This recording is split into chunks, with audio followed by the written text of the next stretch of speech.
없는 교회는 교회가 아닐 것입니다. 둘째는 이 예교회를 통해서 주님이 원하시는 두 번째 목적은 선교와 전도입니다. 교회가 만약에 전도와 선교를 하지 않는다면 그 기관은 교회가 아닐 것입니다. 우리는 선교와 전도를 위하여 꿈꾸고 전략을 가지고 부지런히 할 수 있는 것만큼 땅 끝까지 이르러 복음을 증가하는 일에 교회가 최선을 다해야 할 것입니다. 세 번째는 바로 성도들을 하나님의 말씀으로 양육을 받고 훈련을 받고 또 예수님의 가르침을 통하여 성숙한 하나님의 자녀들로 성장시키는데 교회의 존재 목적이라고 볼 수가 있습니다.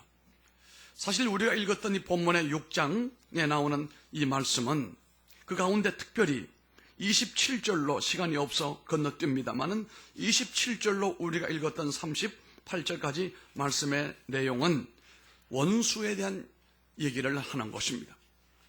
이 산상수훈에서 예수님께서 원수에 대하여 하신 이 말씀은 그 당시 바리새인들이나 제사장들이나 장로들에게 한 번도 들어보지 못했던, 그들은 늘 뭐라고 가르쳤습니까? 눈은 눈으로, 따라합시다. 눈은 눈으로, 이는 이로. 그러니까 행하는 대로 배로 갚아주라 이거예요. 완전히 박살을 내버려라 이 말이에요. 그런데 예수님은 가르치시기를 뭐라고 가르쳤습니까? 원수를, 갚지를 말고 원수를 사랑하라고 가르쳤어요. 아주 파라독스적인, 역설적인 가르침이었어요.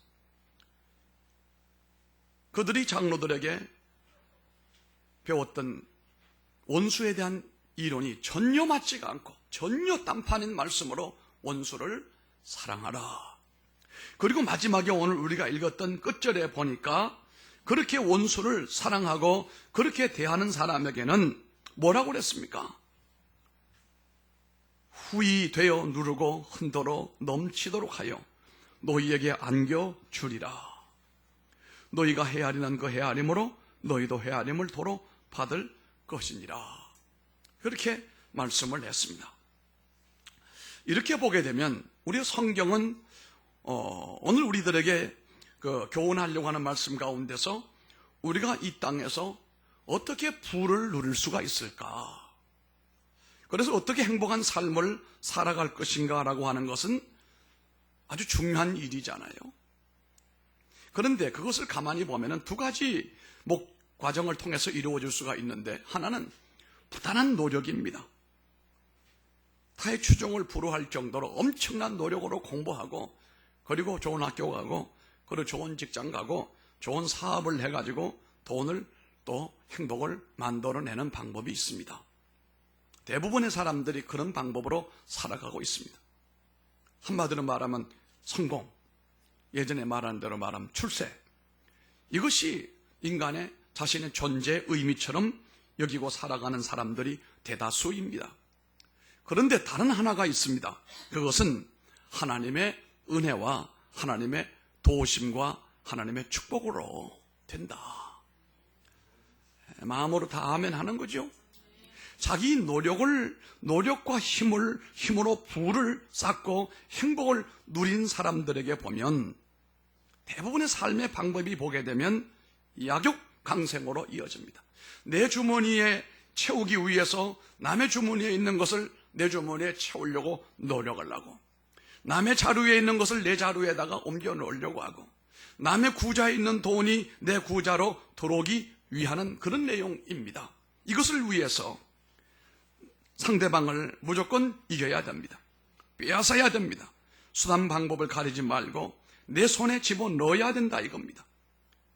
그리고 우리 옛말에도 그런 말이 있어요. 돈 벌 때는 뭐같이 벌라고 그랬죠? 뭐같이 벌라고요? 개같이 벌라. 수단 방법 가리지 말고 무조건 벌라 이거. 우리도 어릴 때부터 그 교훈을 받고 살았어요. 그런데 여러분, 하나님의 말씀은 그렇게 하지 않습니다. 개처럼 돈 벌지 말라요. 비록 가난하게 살아도 그렇게는 살지 말라요. 사자는 아무리 배가 고파도 풀은 먹지 않아요. 사자는 아무리 배고파도 풀은 먹지 않는다. 하나님의 자녀들은 세상 사람들이 말하는 그런 성공의 원리대로 인생을 살면 결코 안 된다는 그런 말씀이었습니다.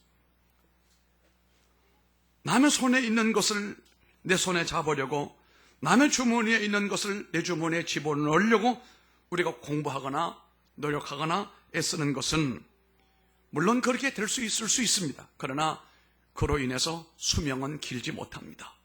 뿐만 아니라 그로 인해서 경쟁과 도전에서 몸이 망하게 되고 정신이 망가질 수가 있습니다. 이런 사람들이 주변에 있게 되면 주변의 이웃들은 힘들어지게 되는 것입니다.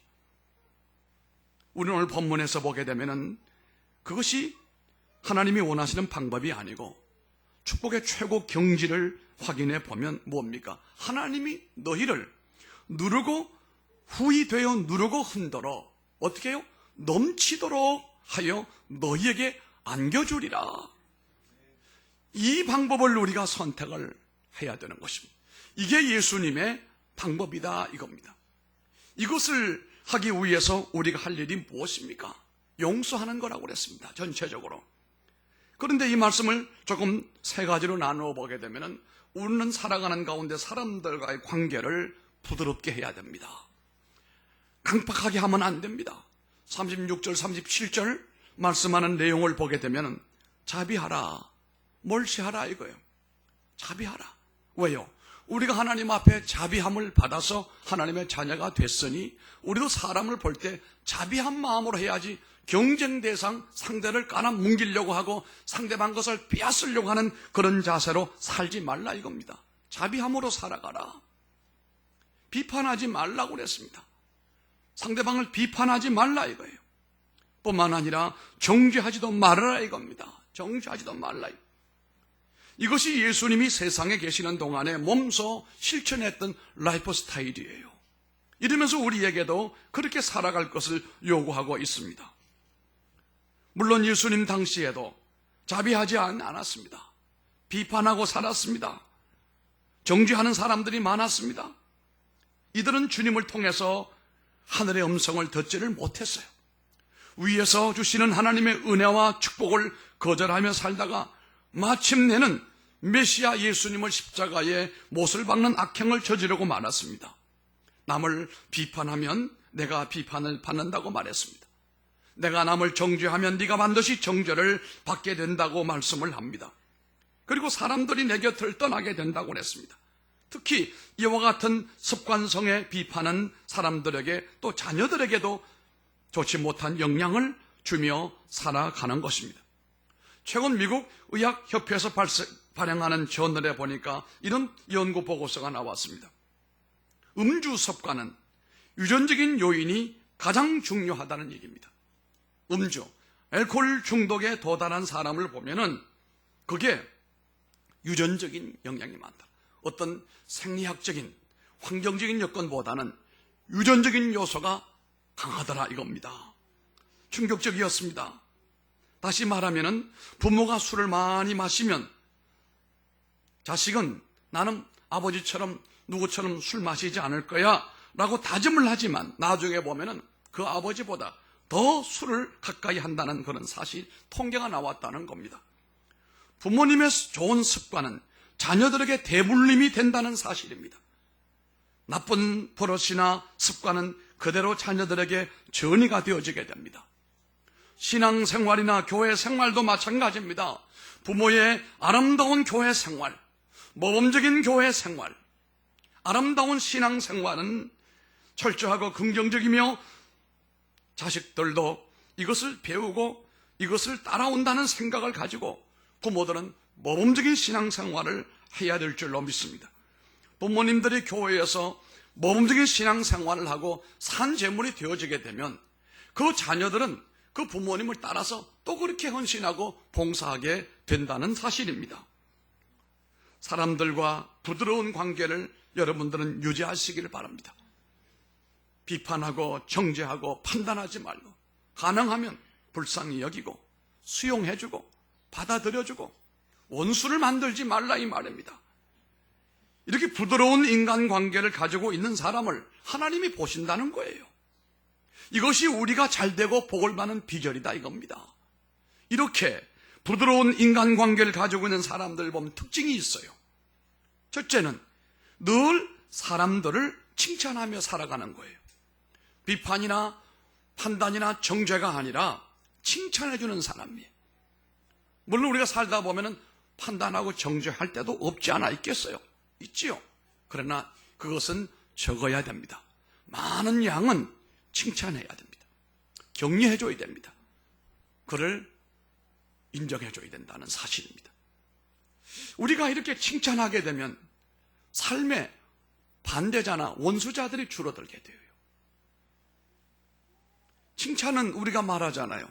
돌고래도 칭찬하면 춤을 춘다고 하잖아요. 이 칭찬, 이것은 우리 자녀들에게나 우리 교회 생활이나 아니 세상을 살아가는 삶의 모든 환경 가운데 적용되어져야 됩니다. 바리새인들이나 사도개인들이나 장로들이나 유대율법자들은 뭐라고 그랬습니까? 눈은 눈으로, 이는 이로 철저히 보복을 하라고 그랬어요. 그런데 주님은 그렇게 말씀하지 않았습니다. 사랑하라고 그랬습니다. 용서하라고 그랬습니다. 이런 사람을 보면 특징이 늘 칭찬으로 나아갈 뿐만 아니라 그의 인격이 안정되어져 있어요. 그러므로 그의 품격이 누구보다도 돋보이게 되어지게 되고, 그 사람이 무슨 좋은 옷을 입고 좋은 차를 타고 다녀서가 아니라 이렇게 남을 칭찬하고 남을 용서하고 품어주는 사람을 보면은 그의 인격 자체가 아주 안정되어져 있어요. 그리고 이런 사람을 대체로 턴덜 리더십, 부드러운 지도력을 가지고 있고, 강한 같은데 보면은 부드러움이 있어요. 인격이 아주 품격이 제대로 갖춰져 있는 모습이에요. 어찌 보면 우리도 다 상품입니다. 우리가 진열장에 놓여 있는 상품을 보면은 내용도 내용이지만 포장도 아주 최고도로 신경을 쓰잖아요. 바로 우리도 세상을 살아가는 가운데 늘 주의하고 노력을 합니다만은 여러분의 겉모습도 얼굴도 다듬잖아요. 머리가 좀 길어지면은 이발을 하거나 미용소를 가셔야 되고, 그리고 여러분 외출 나거나 하나님께 나올 때는 적당하게 화장도 해야 되고, 돌봐야죠. 자신을 돌봐야죠. 이렇게 자신의 몸도 관리할 뿐만 아니라 우리들의 그 인격과 성품도 잘 관리하여 상품 가운데는 A+가 될 수 있는 좋은 상품이 되게 하자요.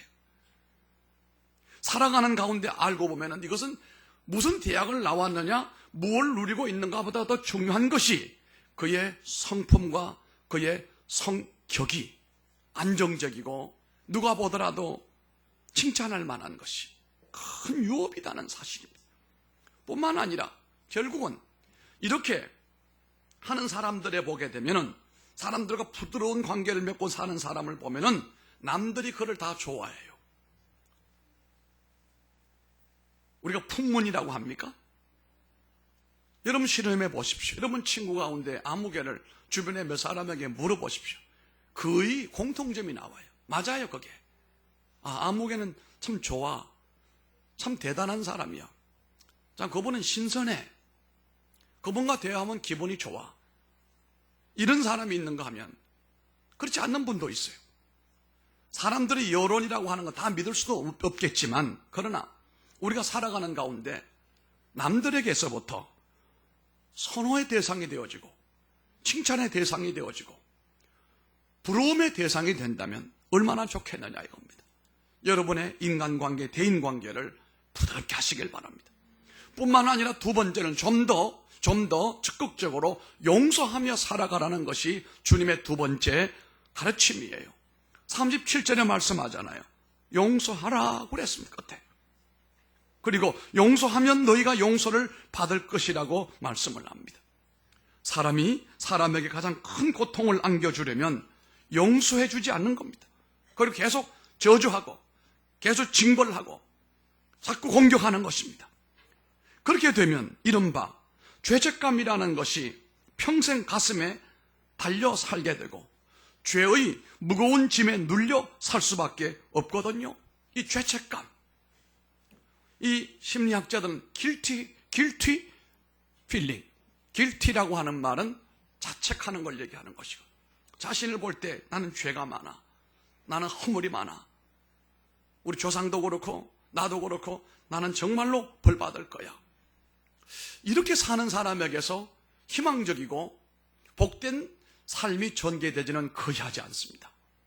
그러나 그가 마음속으로 또 입으로 말하기를, 나는 모든 죄를 사함받고, 나는 모든 죄를 다 내게서부터 떠나보내고, 나는 하나님 주시는 은혜와 사랑과 축복으로, 이게 자존감이거든요. 자존감으로, 부유한 자존감으로 사는 사람에게는 그의 삶이 아름답고 윤택하고 부유함으로 이어지게 된다는 사실이다, 이런 말씀입니다. 그러므로 우리가 일생 동안 죄책감에 눌려 살게 하지 말아야 돼. 그러므로 그가 죄책감에 눌려 있지 않기 위해서는 그들을 용서해야 됩니다. 이해를 해야 됩니다. 너무 오랫동안 누르고 있으면 안 된다는 겁니다. 용서하라고 그랬습니다. 심지어 주님 뭐라고 그랬습니까? 다투었거든 해가 지기 전에 해결하라고 그랬습니다. 사화하라고 그랬습니다. 길 가지 말라 이거예요. 어떤 경우를 보면은 대물림을 합니다. 대를 이어 원수 갚는 그런 모습도 우리가 보잖아요. 그건 주님의 가르침이 아닙니다. 주님의 가르침은 용서인 것입니다. 그 사람이 더 힘 있는 사람이고, 그 사람이 더 훌륭한 사람이고, 그 사람이 결국은 눌러 헌도로 넘치도록 하나님이 복 주실 사람이란 말이에요. 겉으로 볼 때는 사람들은 뭐라고 말을 하는지 몰라도 하나님은 귀히 보고 계시다는 그런 사실인 것입니다. 죄책에 눌리면 사람은 부정적인 존재가 되고, 죄책에 눌리게 되면 마음이 어두워지게 되고, 죄책감에 눌리게 되면 정신질병을 키우게 되는 것이거든요. 그러므로 어찌 보면은 그 어떤 사람이 내가 용서하지 아니하고 그것을 정죄하고 공격하고 비판함으로 인하여 그가 그런 죄책감을 가지고 산다는 것은 그 사람을 어두움으로 몰고 가는 내가 장본인이 된다는 사실입니다. 그보다는 우리 주변 사람들에게 정죄가 아닌 용서와 이해와 그리고 격려를 통하여 그 사람의 자존감을 자꾸 키워주는 거예요. 당신은 사랑받을 사람입니다. 당신은 하나님의 공주여 왕자입니다. 천국의 유업을 이은 사람입니다. 하나님의 양자의 복을 받은 사람입니다. 이런 자존감으로 우리 가득 채워야 되는 것입니다. 이 자존감 가운데 가장 효과적인 자존감은 바로 하나님의 은혜예요. 하나님의 은혜가 여러분의 가장 위대한 자존감이 된다 이거예요. 하나님의 자녀가 됐으면 됐지. 세상 사람이 나를 몰라준다 할지라도 주님이 날 알아주시면 됩니다. 사람들은 곡해할 수 있습니다. 오해할 수 있습니다. 그러나 하나님은 나를 이해해 주신다 이거. 그러면 됐잖아요. 그러다 보면 그 모든 관계는 풀려지게 되더라, 이런 말씀인 것입니다.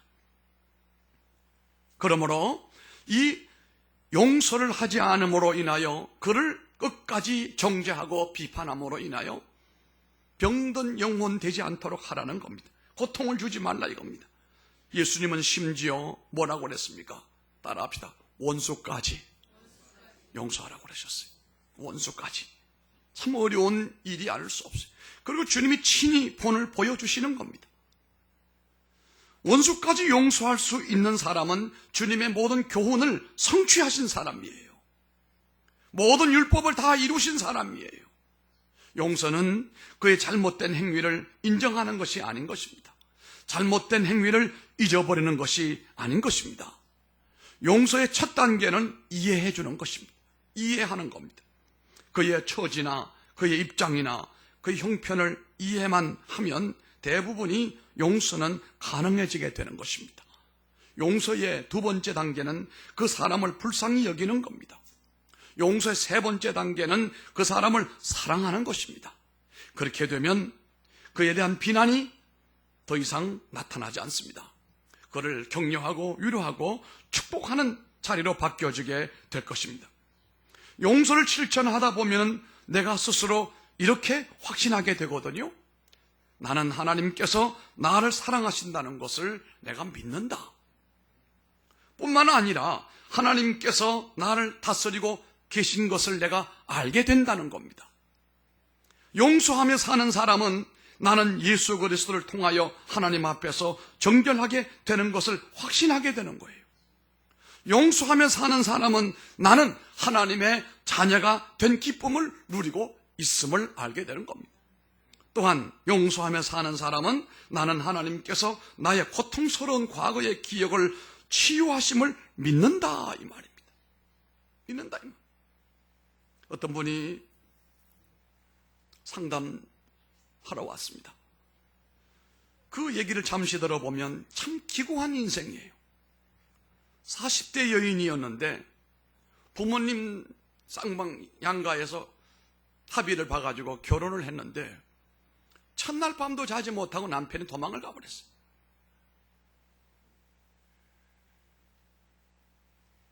첫날 밤도 지내지 못하고 남자가 도망 왜 갔는지를 모르겠어요. 그래서 도저히 안 돼서 친정으로 돌아가려고 하니까 아버지가 집안 흉되게 할 수는 없다, 못 돌아온다. 그래서 큰언니 집에 얹혀 살았어요. 큰언니 집에 사랑방에 새 들고 있는 사람이 하나 있는데 누가 그렇게 또 소개를 해가지고 결국은 또 결혼을 했어요. 재혼이죠. 근데 이 사람은 일주일 만에 또 도망을 가버렸어요. 아마 그 가족들 가운데서 재혼의 소문을 들었는지 가버렸어요. 그러고 난 다음에 이 사람은 의지할 데가 없는 거예요, 이 여인은. 그래서 그만 몸을 파는 사람이 되고 말았어요. 3년 정도 성매매업을 했어요. 그리고 난 다음에 거기서 누구의 전도를 받았어요. 당신 인생이 이렇게 챙챙한데 어떻게 여기 와서 이러고 있느냐. 내가 좋아서 여기 온 거 아닙니다. 나는 나를 반기는 남자는 아무도 없고 내가 살아가려면 입에 풀칠을 하려면 이 집밖에 안 됩니다. 그런데 그 전도하는 분이 뭐라고 얘기하는 거 아니? 내가 볼 때는 당신이 잘못 생각하고 있습니다. 당신의 마음씨나 얼굴 모습이나 모든 걸 볼 때 여기 있을 사람이 아닙니다. 빨리 여기서 나가십시오. 이 말에 용기를 얻고 이분이 거기서 나오게 됩니다. 어려운 과정을 통과하고 이곳에서 나왔어요. 나와서 또 누구의 소개로 결혼을 했는데 이번에는 이 남자가 얼마나 자기를 사랑해 주는지 얼마나 성실한지 알 길이 없는 거예요. 너무 복이 되는 거예요. 삶도 점점 부유해지게 되고 남편이 교회를 나가요. 따라서 교회를 또 나갔어요. 그런데 괴로운 점이 뭐냐고 하면 상담실로 온 이유가 뭐냐고 하면은 내 남편이 내가 창녀처럼 성매매업을 3년 동안 내가 몸을 판 것을 알면 내가 어떻게 되겠습니까? 이 고민이 깊어지니까 살 수가 없는 거예요. 너무 괴로운 거예요. 그 상담실로 온 거예요. 그때 제가 한 말이 이런 말이 있습니다. 그 얘기는 하나님과 당신이 알고 있는 얘기고 남편은 모르니까 남편에게 얘기하지 말고 앞으로도 얘기하지 말고 입국 다물고 있고 그 대신 당신이 교회를 다닌다고 하니까 하나님 앞에 솔직히 고백을 해라. 나 이렇게 살았는데 이 모든 죄를 용서해 주시기를 원합니다. 그리고 나는 용기가 없어서 남편에게는 말하지는 못하지만 하나님이 우리가 일생 살아가는 가운데 어려움이 없도록 인도해 달라고 하나님의 은혜 날개로 나를 덮어달라고 해라고 했더니 얼굴이 환해졌어요. 한번 오겠다고 했는데 오지 않았어요. 아마 잘 살고 있는 것 같아요. 여러분, 이 여인만 말하지 못할 만한 그런 어두운 과거가 있겠습니까? 그렇지 않습니다. 우리 모든 누구에게든지 말할 수 없는 그런 부끄러운 과거들이 다 있습니다. 그거 다 일일이 얘기하고 이해를 돋구고 이렇게 살 수는 없잖아요. 그런데 감사한 것은 우리가 주님 앞에 나올 때에 주님은 우리의 정직함과 우리의 성공적인 삶을 칭찬하시는 뿐만 아니라 우리의 무너져 있는 삶과 우리의 어두운 부분과 우리의 죄된 부분을 불쌍히 여기고 긍휼히 여기시고 회개하기를 기다리시는 분이에요. 주님은 뭐라고 그랬습니까? 의사는 건강한 사람에게는 의사가 필요하지 않고 병든 자에게야 필요하다고 그랬어요. 누가 병든 자입니까? 내 마음에 어두운 죄악이 있고 지나간 날에 실수가 있고 허물이 있는 사람, 이 사람이 병자 아니겠습니까? 주님이 찾으시는 예배는 하나님께서 상한 마음이라고 그러지 않았습니까? 뉘우치고 회개하고 주 앞으로 나가게 되면 주님은 우리의 과오를 용서하실 뿐만 아니라 은혜로 다 덮어주시. 나는 믿었어요. 그 남편이 하나님의 은혜로 덮어주시면 내가 봐도 부인이 이 사람이 그런 짓을 할 사람이 아니, 얼굴을 보면. 어쩌다 인생이 그렇게 꼬여가지고 원치 않은 길로, 원치 않은 결혼으로, 사랑하지 않는 사람과의 두 번이나 쓰라는 경험을 겪고 그만 잘못된 길로 풀려서 3년 동안 어두운 골짜기를 헤맸는데, 그러나 지금은 돌아왔고 하나님의 은혜로 용서함을 받고 하나님께서 은혜로 덮어주시면 남편도 내가 볼 때는 모를 거예요. 죽는 그날까지 자기 아내가 이쁘다고 믿을 것이고 지금처럼 잘하는 것처럼 그렇게 난 하리라고 믿어요. 중요한 것은 우리가 살아가는 가운데 남을 용서하게 됐을 때 내가 하나님으로부터 받는 은혜와 하나님의 보상과 하나님의 축복이 엄청난데, 그것이 바로 되로 눌러서 흔들어 넘치게 내게 부어주리라고 하는 축복의 말씀이에요. 용서하지 아니하고 원수를 갚아가며 남을 짓밟고 남의 주머니에 있는 거 빼앗기 위해서 공부하는 사람, 노력하는 사람, 사업하는 사람 결코 성공하지 못합니다. 그로 인해서 본인의 고통만 심화될 수밖에 없을 것입니다.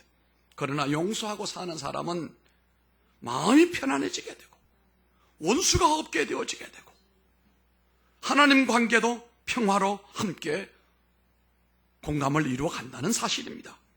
그리고 난 다음 마지막 세 번째는요, 이해하고 용서해주고, 세 번째는요, 세 번째가 중요한 거예요.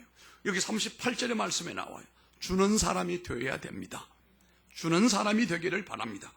주라, 안겨주리라. 주는 사람에게 하나님의 보상은 안겨주리라고 그랬어요. 우리는 흔히 주는 것은 없어지는 것이다, 줄어든다, 이런 개념을 가지고 있어요. 그래서 안 주는 것이 부자가 되는 길이다, 그렇게 생각하지만 여러분, 부자들 가운데 오랫동안 부자인 사람은 별로 없어요. 우리나라의 가장 오래된 부자는 저 경주 최진사 집이라고 하잖아요. 근데 그냥 한번 얼굴을 보니까 별로 그렇게 부자가 아닌 것처럼 생겼는데 영락없는 최씨더라고 보니까.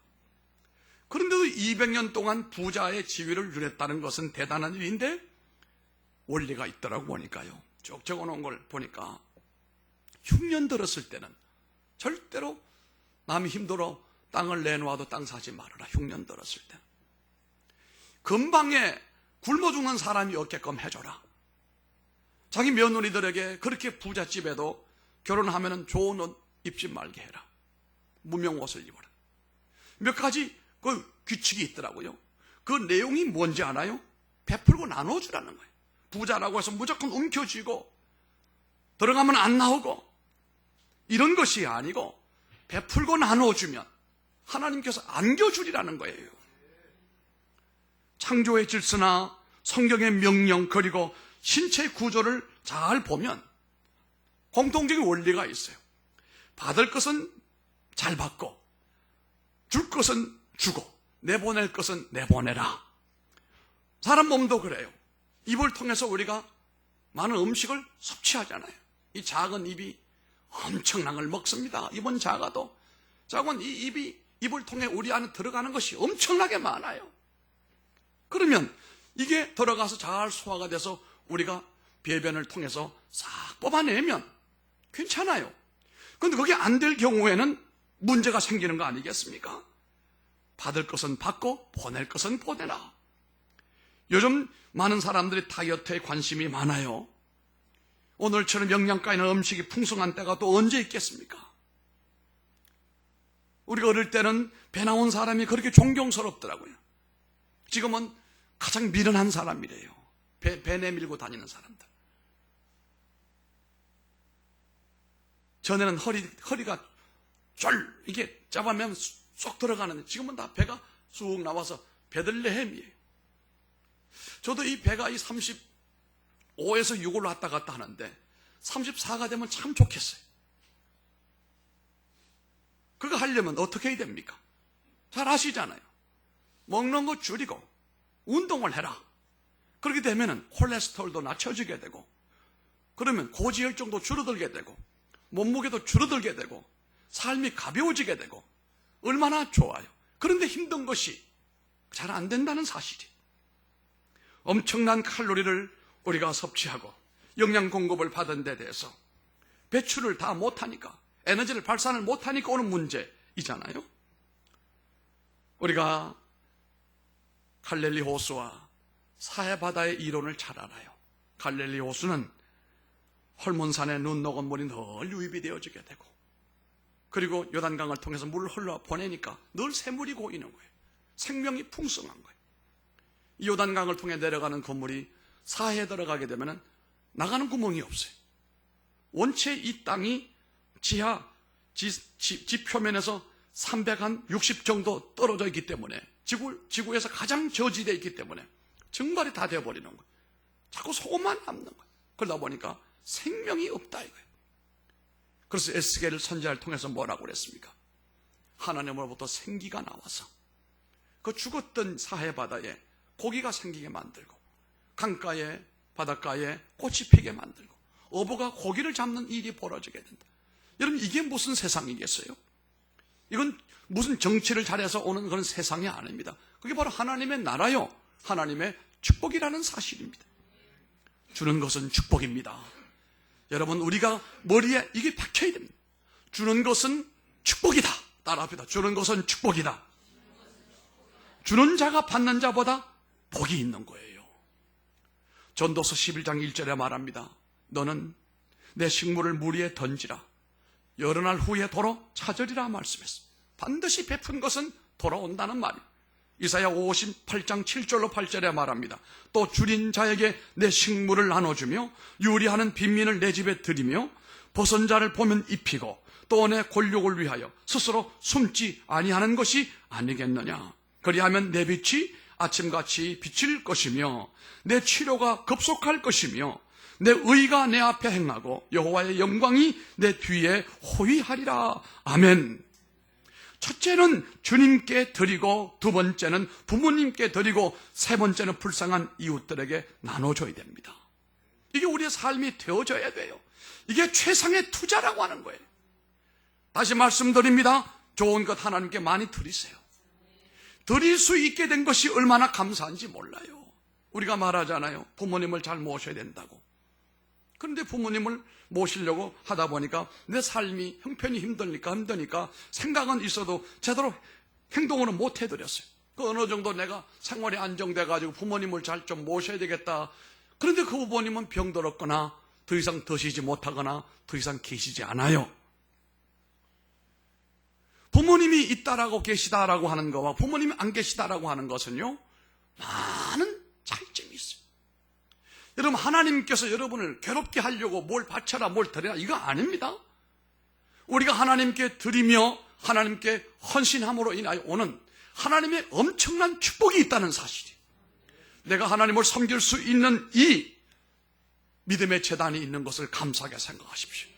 여러분, 교회, 내 믿음의 교회가 있다는 것 자체가 얼마나 내게는 큰 축복인지 알 수가 없어요. 오늘 여러분 올 때마다 빈손으로 오지 않았잖아요. 11조를 드리고 감사함을 드리고 목적헌금을 드리고 연보를 드리고 다 주께 드리잖아요. 그 드림으로 끝나는 문제가 아니에요.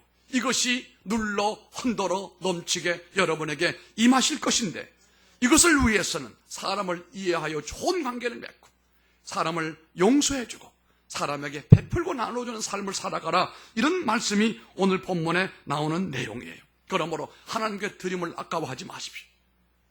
하나님을 하나님께 드리십시오. 부모님께 드리는 거 아까워하지 드리십시오. 그리고 이웃들에게 어려움을 당하는 사람들에게 베푸는 일을 주저하지 말기를 바랍니다. 이것이 최상의 투자예요. 여기에 하나님이 되로 눌러 흔들어 넘치도록 주신다는 말씀입니다. 한참 전에 얘기인데 2000 몇 년 됐을 거예요. 국민일보 사회란에 나온 그 내용을 보니까 참 마음에 감동이 오는 그런 내용이에요. 크리스천 탤런트 가운데 이휘양 씨라는 사람이 있었어요. 이휘양. 근데 그 남편이 김두조 씨라고 나이 차이가 있고 본래 이 사람은 조폭 출신이었는데 결혼하고 난 다음에 그 조폭 출신을 그 모든 것을 씻어버리고 음악 활동을 하다가 일직상을 뜬 사람인데요. 두 사람이 살아있을 때에 두 사람이 모은 그 문화재가 있는데 보물급 문화재 그리고 부동산 40억 원치를 포항에 있는 한동대학에 바치면서 이런 그 글자를 써놓은 걸 봤어요. 하나님의 뜻에 따라 이루어진 것입니다. 하나님께 영광 돌리기를 원합니다. 이렇게 써놨어요. 여러분, 탤런트는 무슨 돈을 아까워하지 않습니까? 아닙니다. 돈이 귀합니다. 그런데 자신의 거의 전 재산을 팔아가지고 하나님의 대학에다가 바치면서 기도한 내용이 하나님의 뜻에 따라 이루어진 것이며 하나님 앞에 영광 돌립니다. 이런 삶이 두고두고 우리에게 감동이 되고 하나님 마음에 울림이 되어서 돼 아시죠? 되를 하나님께서 그에게 눌러 흔들어 넘치도록 부어주리라고 그랬습니다. 기도하겠습니다. 아버지 하나님,